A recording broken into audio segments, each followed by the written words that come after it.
to you by GN and Co.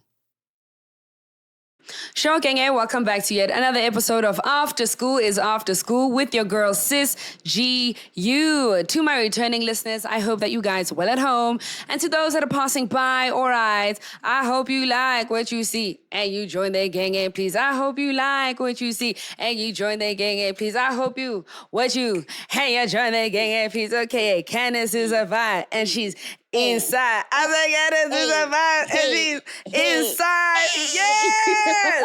Guys, as you guys can see, I am definitely not alone on my couch today. I have Candice Chirwa, who is known as the Minister of Menstruation. Period. Per. I am so excited to be able to have a conversation with her today. I'm actually going to start with where we met. Yes.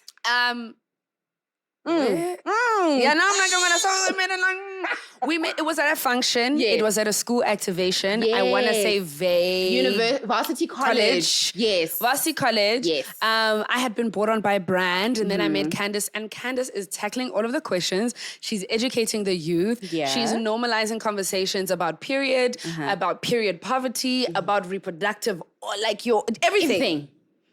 Everything that we need to know, I feel like we're going to talk to her about today. But without further ado, how are you? I'm doing all right. How are you doing? I'm good. Yeah, you're looking so good. You look amazing. I was literally about to say, you look so nice. You look good. I don't know what you need to tell me. Thanks. No, I don't. I don't. But thank you. It's good to see you. Thank you. Yes. Let's spill the tea. Okay. Chat about it. I'm gonna let's just rip off the Band-Aid. So, at this thing where we met, at this function, you had spoken about, in passing, about for lack of a better word right now, I'm going to call it a condition. You had spoken about a condition that I did not know that I suffered from. So you spoke about it. Okay. And as you were speaking about it, I was like, this kind of sounds like what you go through. What I go through. Right. And I had thought it was normal. And the first thing you said was like, that's not normal. And I said, oh, okay, cool. So after that, went to my gynae. I've been dealing with it for the whole year. Sure. Just trying to deal with the diagnosis, what the treatment is, all of it. And that's PCOS. Oh, girl. Yeah. Girl. I think it blew my mind that I did not know what it was. But you were going through the symptoms and you were living through it, and then you sort of normalized it, right? To say, maybe it's not that bad. Yeah, literally my period is not consistent. Yes, I jump a month. Yes, all of these things. And I was like, okay, I have the hair growth. I thought a girl just hairy, you know what I'm saying? So it's kind of normal. And the more you spoke, the more I was like, no, this is something that I actually really have to look into and understand more of. Exactly, yeah. So I think that's when you left an impression on me. Because I was like, girl, had you not come, had you not spoken, I promise you, till this day, I think I would have just lived silently with it. Silently. That's exactly. I would have lived silently with it and just thought it was normal. And you were like, no, it's not. So just from that conversation alone and you introducing me to PCOS, I want to talk about you being the Minister of Menstruation. Yes. Love the title. Thank you. How'd you come up with it? Listen, it was actually a friend of mine who's a guy who gave me the title. Okay. He was pretty much saying, I do all this work around menstrual health education. I think for those that don't know, Minister of Menstruation, I actually have a NGO called Curate. So we do menstrual health education workshops in the country. And we educate young people to feel normal around their periods, to feel empowered, but most importantly, to just feel like, okay, if my period comes, I feel positive towards it. Yes. Because I think with my first period was scary. When was your first period? I was 10. That's young. That is very young. That's young. Puberty started very early for me. Okay. And for me, what was scary was that, because remember, what happens with menstruation is the last stage of puberty. So your hips will develop, your hips will widen, your breasts will develop.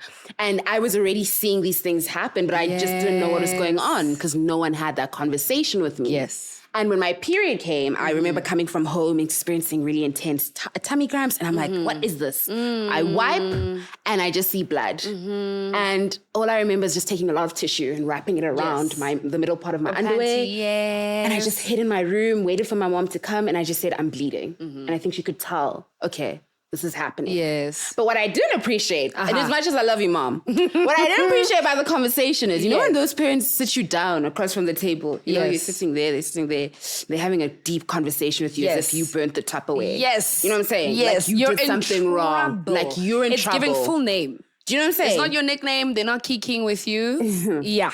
That was the tone of the conversation around my period. I get it. Over a natural biological function, right? And I guess that's what inspired me then to just say, why do we not eradicate that completely? Because research does show that when young girls start their period in South Africa, they feel like they're going to die for the first time, or they feel like they have a disease. Yes. So we fill in that gap and we say, let's remove that stigma and let's just celebrate it. So that's what the Minister of Menstruation is about. Outside of just like the educational part, it's also the empowerment part of saying, let's talk normally about this. Yes. You know, if you're experiencing something that you feel is not normal, but you've been quiet for so long because society conditions you to be quiet around your period, talk about it, right? Outside of PCOS, there are so many people I think who can relate to living with very intense and debilitating period pain, not knowing that they might have endometriosis. Not knowing something could be done. Exactly, right? So talking openly about it, seeking some form of empowerment, seeking some form of like just companionship as well, to say what you're going through, not to say it's not normal, but you should get some form of help, is really empowering. And that's what the Minister of Menstruation is about. Life-changing, really. You're right. I feel like there's a lot of shame as a woman when you start to bleed and you experience all these things and you're like, oh my goodness, my body's not working normally. Yeah. Like everybody else is floating through this, and like that's not the case at all. But let's also talk about period ads. Okay. Yes. Do you not see some ads where people be shaking and always happy? You know which one I'm talking about. Don't act like y'all don't know. They are in the classroom. They start dancing. They're jumping. They're jumping. Up in and the down. tightest of clothes. 100%. And they're so happy. Yes. And do you not feel like then you can't relate? 100%, because that's not what my period looks like. Exactly. At all. Exactly. At all. You feel like you missed the invitation to the party. This is the period party. You've missed the invitation. You have not arrived, but you're instead on your couch with your hot water bottle. Literally. And your different types of painkillers. Yes. Right? Yes. And you're just relaxing and sleeping and trying to recover. And so when you then see young men or boys watch these things on TV, and then you would see a Google in office be like, oh, my period pain's very intense. They'll be like, girl, stop lying. Because what I saw on TV is not what... It's a happy-go-lucky time. 100% you're lying. So you're lazy. The misrepresentation is very dangerous in that regard, because then you don't actually understand what we go through. The hormonal fluctuations that impact our symptoms that can either be debilitating, that we can't just go about our social economic activities, right? So for me, outside of just like, let's talk about our periods, I also push for corporates and the advertising space to look at periods differently. Yes. I also tell government that we need period paid leave, because it can't be that I'm going to work. No, please repeat it though. Period paid leave. Thank you. Yes. That thing. And you know what? I think you're right, because when people hear like, oh, you want period paid leave, it's like, okay, but your period isn't that bad of a time. It's not that deep. It's not that serious. You're not feeling that much pain. You should be able to go about your day. And I remember like there was a time on Twitter where I used to just, every time I was on my period, I had Twitter fingers. You know when you're sad. My period, low key, can like trigger some of my depression. Like that's how bad my hormonal imbalances, my emotions. Do you experience it before your period and during your period? Yes. And do you mostly feel so intense levels of suicidal ideation or depression? I think, I'm not gonna lie, there are some times when I can deal with like suicidal ideation. Ideation.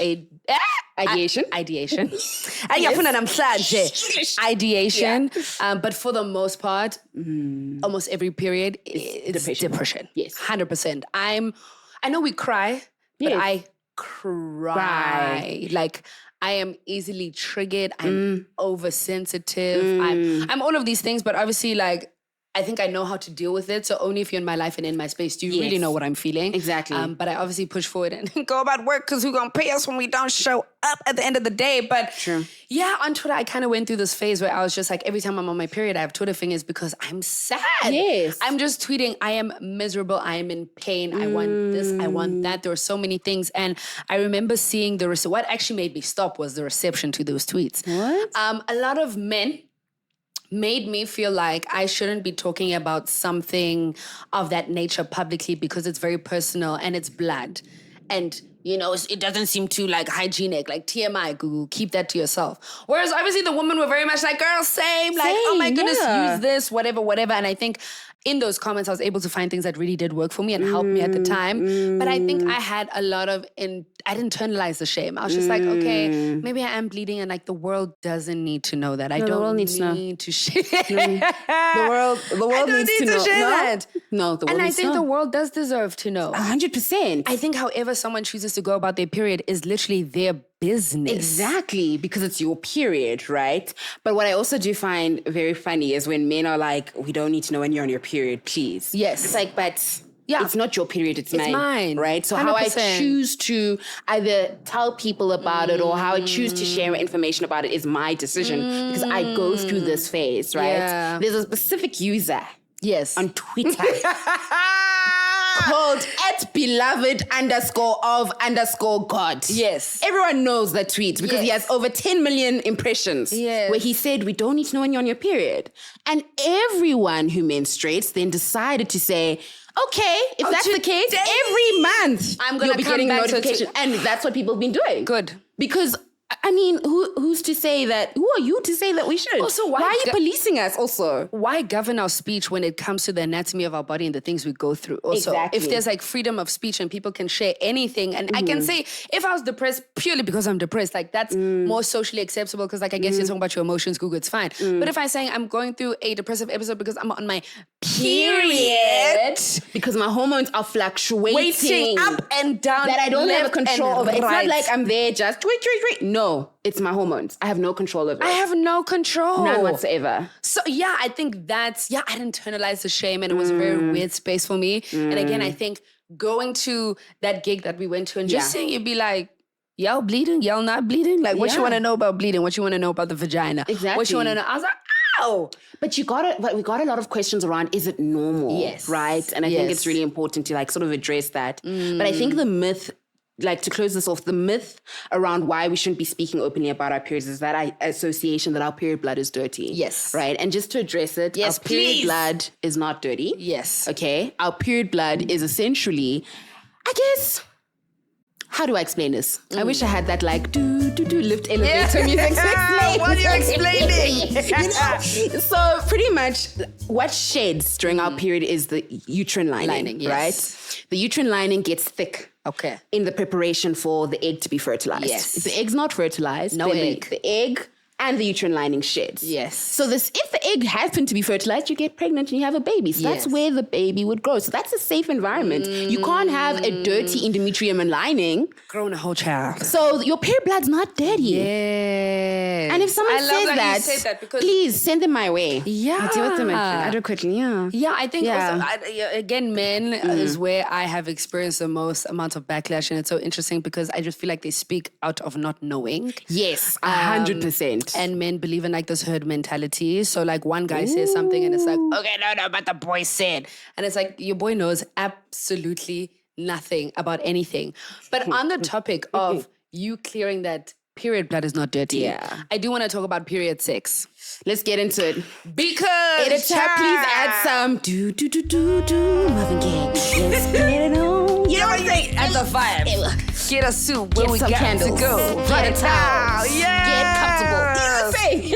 So period sex. I was introduced to the idea in varsity. So obviously the face you pulled. The face you pulled. The fact that you said the idea and she was like, yeah, because I was really introduced, child. I was like, what is this? What is happening? Okay. I had always been under the assumption that when you're on your period, you do nothing. Like, I think I had just been that person. So it wasn't even a question. It wasn't a thought. I was like, whatever, cool.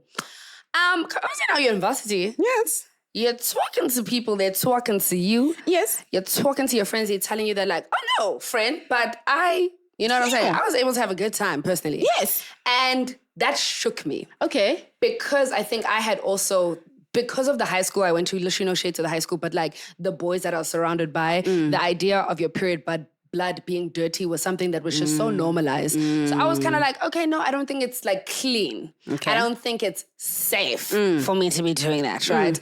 But all my friends that are engaging, obviously not mentioning any names, maybe I'm not friends with these people anymore, so y'all don't know who I'm talking about. Love and light. Please. But they were like, to be quite frank, they were having the time Of their lives. Of their lives. Yes.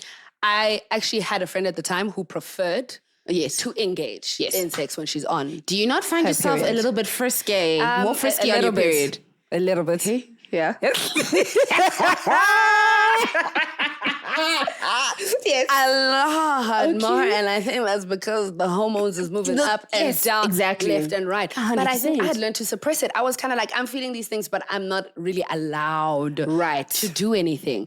Fair. So now, obviously, that I'm older and people can engage, and you spoke about laying down a towel and whatnot. What is like I want to say your go-to things to know about if you are going to engage? Do period cloth. Yes. Okay. Oh, I love that. She said period cloth. I don't even want to. I'm not going to say a lot. When you're doing the period cloth, it It's a will cloth. because your menstrual blood. Firstly, Yes. no need for. I guess you could still engage in foreplay, but your menstrual blood is a natural lubricant, right? So if you're ready to go, You're good. you're good to go. You're good to go. right? Okay. But I do think what's really important, especially if you're engaging in penetrative sex, have that conversation with your partner, right? And also debunk the myths. Because I think a lot of men would assume that the blood, right, would have an impact on their pee-pee.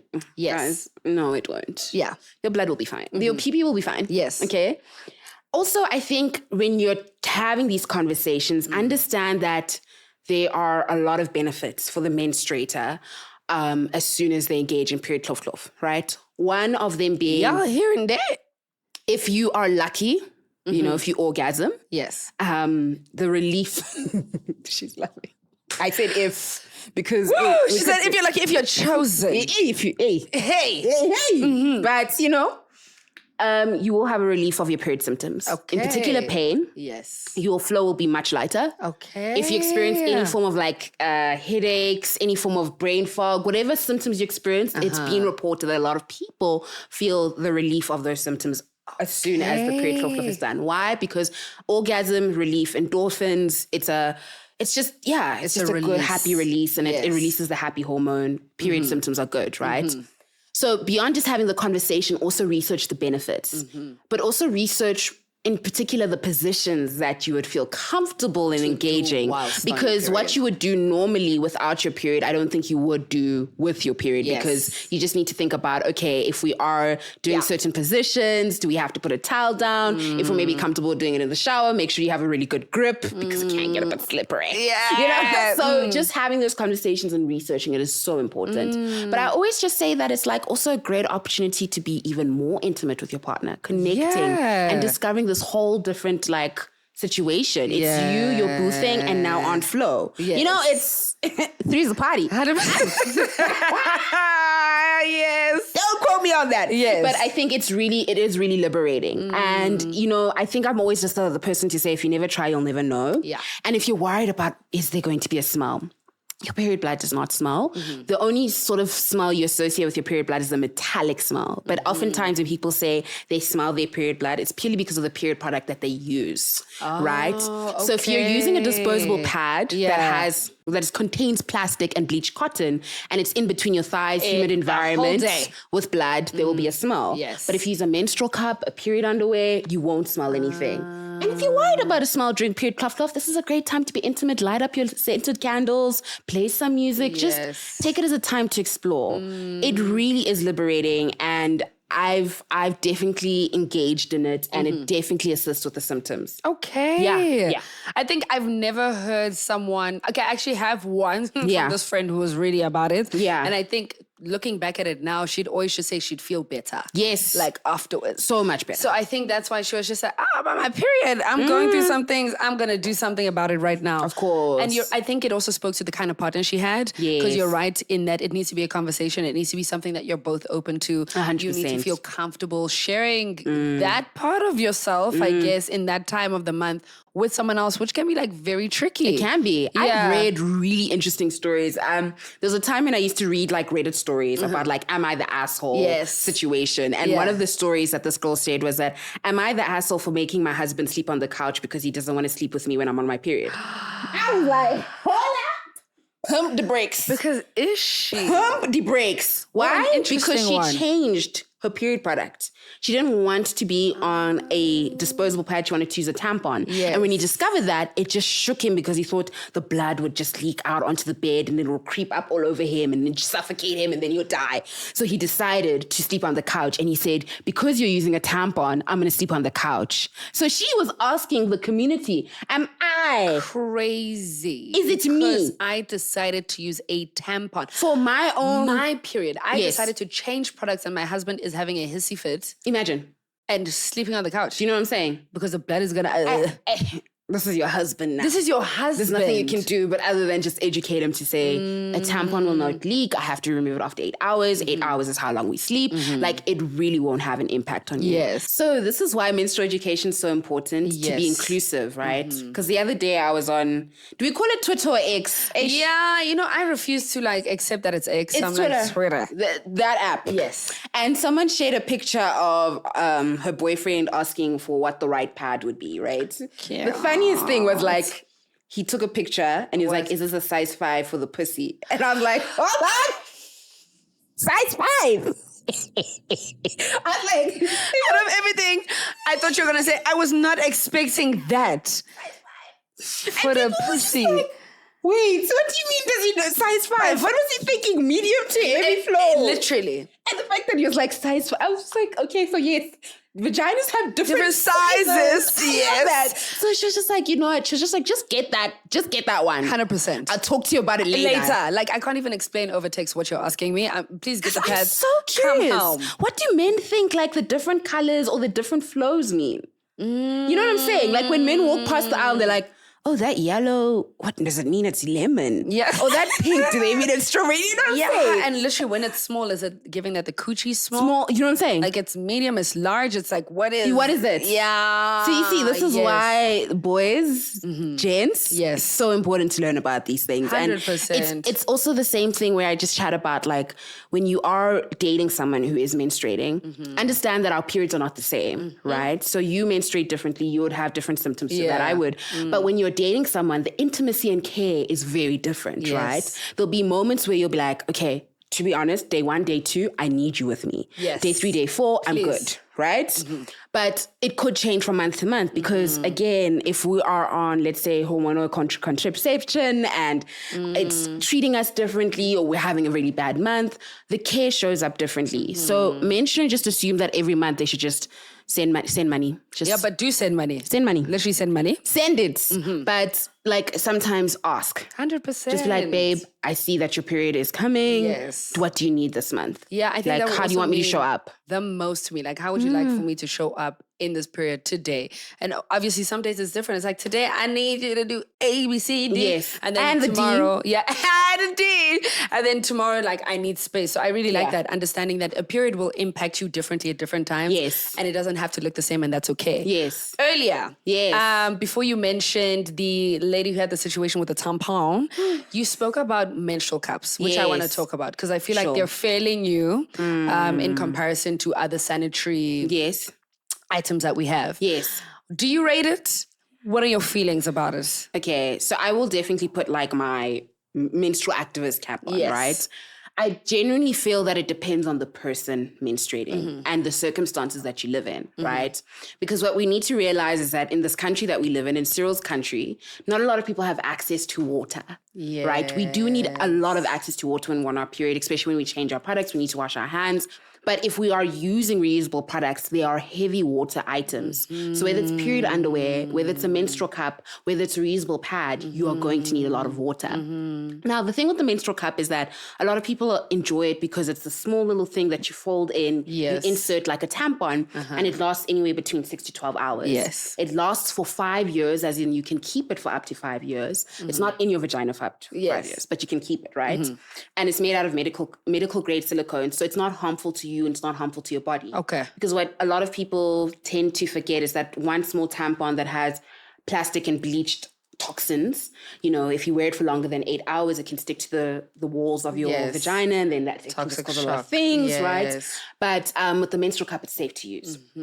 But then I always raise the question to say, okay, outside of the water issue, what if you have someone who has a condition called vaginismus? Yes. Essentially, so you can't insert anything, right?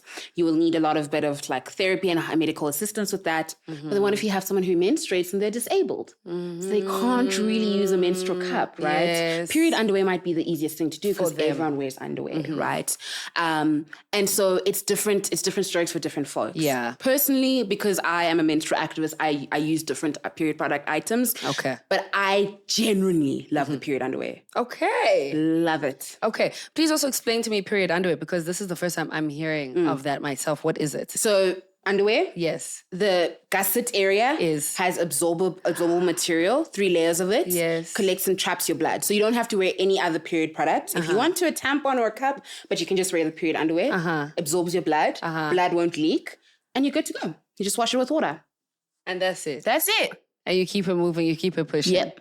And also you spoke a bit earlier to the fact that sometimes your menstrual blood itself doesn't smell. Yes. It's when you're using the products such as maybe a tampon that has other things that are associated in its make that now make a smell. So exactly. I'm liking the idea of a period panty because it's just flowing. It's just flowing. Also, that's a question. I've seen TikTok speak to the fact that if you don't use something, your free bleeding. Free bleeding, you might bleed for a shorter amount of time. Okay. More so than what you would if you're using a product, and that your flow might end up being lighter because you bleed heavily on your first and second day and might finish again. Sure. Yeah. I guess it depends on people's menstrual cycle as well. I think there's dangers that lie in social media, and that people can be very prescriptive as to how your period should be. Yes. There was this has been the year of people fighting on periods. But I remember that this year there's this lady who was like, you should not have your period at all. Having your period is oppressive. Your period isn't natural. Oh. And because she'd been on a contraceptive, she hasn't had her period for 7 years. Okay. Right? Yes. Respectfully, people were like, no, this isn't the case. You know, people have different things. People have different experiences with contraceptions. And I remember how people started tagging me because they're like, Minister, what is your opinion? We need you. Oh, was I not called a Joe Rogan and Andrew Tate of periods? I was like, what? How does someone even come up with that as a comparison? Because I was like, what you're not going to do is dictate experiences that are not the same. I've been on 3 different types of the pills, right? And sure, my period came consistently. But my experience of my period from a symptomatic point of view was horrific. I'm on the copper IED. I have my period consistently and I'm fine. Yes. There are people who get the patch or the injection, and obviously after about a year, they won't see their period, but maybe that's what they want. Yes. You know, because they just can't deal with their period. There are people who are disabled who have to take the injection because they can't take care of themselves on their period. But we can't just always say that our periods are not natural and it's a way to suppress us. It's like, no, our periods are a natural biological function. Sure. The same to sneezing, the same to going to the bathroom. That's what it is. Yes. So let's not be dictatorial. So with the free bleeding movement, I know why they do it, because they're saying that the whole conversation around period products being too expensive is something that we need to be chatting about. For sure. Like a pad or a packet of pads is an essential item, right? And this is why I get so passionate about not passionate about period poverty, but passionate about ending period poverty. Yes. Because in Cyril's economy, Cyril, if you come from a household where you're living on the 350 grant, because he loves talking about the 350 grant. Like it's going to do much for the people in his country. Thank you. If we look about how much milk is. Yes. How much. When you add everything together. Everything. And you're in a household of like 4 or 5, right? And then you have to factor in transport for school. Yes. The pad is the last thing. It's considered a luxury item, and in fact, it's an essential item. Yes. So that's why you'll have a lot of free bleeders to say, let's end period poverty and make these period products free. But I've never really gone into like the experiences of what it does for your blood. Your flow. But I know the political element of it. Okay, that's so interesting. Yeah, I think when you're speaking to Cyril's grant and 350 Rand per household and how there's so many things that you have to do, naturally, I can imagine that a pad, a tampon, a menstrual cup is the last thing that anyone is willing to grab or go towards because of that.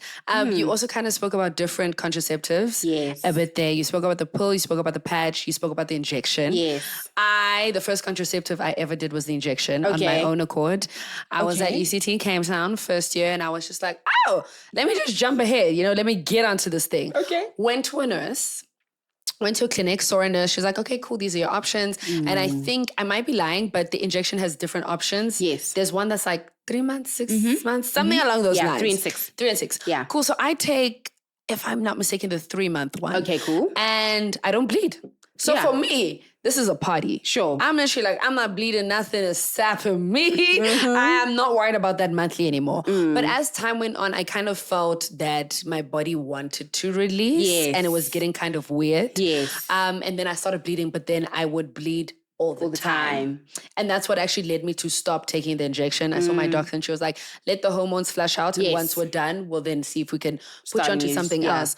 And I had wished so deeply at that point that I had consulted someone. I'd spoken to my mom. I'd even maybe spoken to the nurse a little bit more to be like, okay, girl, what are my options? What does this mean? The water retention for me and the injection was absolutely bonkers. Yeah. Like, I had never experienced anything like that. And from the injection, I went to the pill. Yes. Which was okay. It was nice. It was nice. I guess if you remember to take it all the time. But but then I also kind of remember the phase of when you're on the pill and you don't want your period, that you start to skip. Now, what is the danger in that? I guess it's the same suppression of like the injection in which, you'll skip your period and then your next period will be, I guess, a double. Yes. A friend of mine said she skipped her period last month and then she was messaging me like, my period is showing me flames. It's finishing you. It's finishing you. Because what we don't realize, so oftentimes when people say, so there's 2 distinctions to make, right? Yes. When people say, I'm on the cycle and I'm on my period. Yes. People don't realize that the menstrual cycle is the 21 to 35 days that your body's going through the different phases. Yes. And your period is the last or first phase of the cycle, right? And that is governed by hormones. Okay. So by you skipping your red pill, you're skipping a phase, which is governed by hormones. And ultimately that means that your hormones for your next period are going to be crazy, right? I understand why people do it though, because, you're probably going on vacay, you don't want your period to be there. But I always just say this, understand that if there are things that you want to do on your period, and you're on holiday, you want to swim and you're like, my period's going to be restrictive, there are things, you can still swim on your period. You can get period-proof swimming costumes, right? You can use a tampon, you can use a menstrual cup. If you want to have sex on your period, you can have sex on your period, but I think if people feel that their period is so debilitating, right, then you need to seek medical help. Because I always say this, your period is normal, but the period symptoms that are debilitating are not. Are not normal. And that's really important to just understand. Yeah. So if you struggle to get out of bed, if you can't go to school, if you can't go to work, you're just experiencing intense symptoms, please seek medical help. It's going to empower you more than anything. For sure. Yeah. And if you're in a situation where you feel that your doctor, your gynae isn't hearing you, or if you're not feeling validated, seek other consult with other people. That's something that you had said to me, especially with PCOS. You were like, don't be okay with the first diagnosis you get, especially if you feel like this person is not understanding what you're saying. And I think that with PCOS, like so often your gynae will be like, oh, just jump back onto the pill. Yes. And I needed to see other doctors to be like, they were like, no, girl, you're not going to do that. Yeah. That's not normal. Because a lot of doctors will say the pill is a solution. And it's not. Run the tests, right? Do the ultrasounds, run your blood work, check that everything is fine for you to finally be like, okay, maybe I should go on the pill. But oftentimes people will go on the pill as a quick silver bullet solution, but it often isn't, right? It's masking your other symptoms that exist. Exactly. Yeah. Exactly. Okay, guys, before I let Candice go, first of all, I'm saying it here in front of her. She will be back. I just feel like it would be cool if we could do this, like, even if it's like once a year. Sure. But we'll have you guys be able to write in to maybe ask you their scenarios and situations. That would be cool. But if, you know what I'm saying? Until then, this is one of her 3 books, okay? This is the second one. The second. This is the second one. And she bought it for me. So I'm going to read it and I'll tell you guys what I think of it and what it is that I was able to learn. But what I really like about this is that as you just look at the table of contents, there are different headings. And I promise you guys, there is a heading for a question that you have. And there's almost like a chapter explaining different aspects of that very heading that you want to know about. 100%. So this is Candice's book today. Okay, I know she has a little bit more. Yeah. I will definitely leave the rest of her books in the description so you guys can go read them and check that out.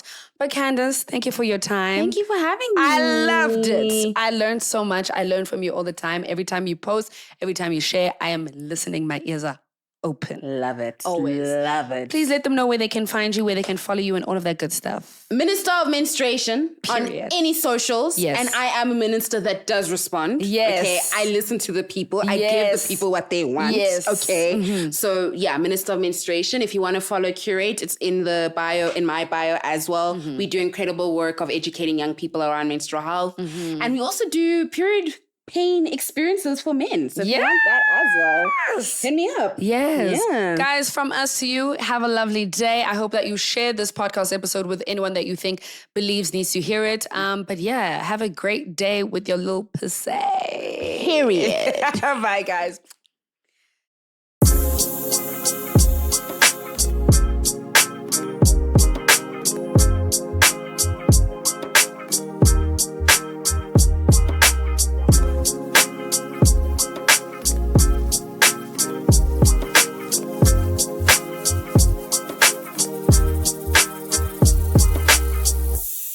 Brought to you by GN and Co.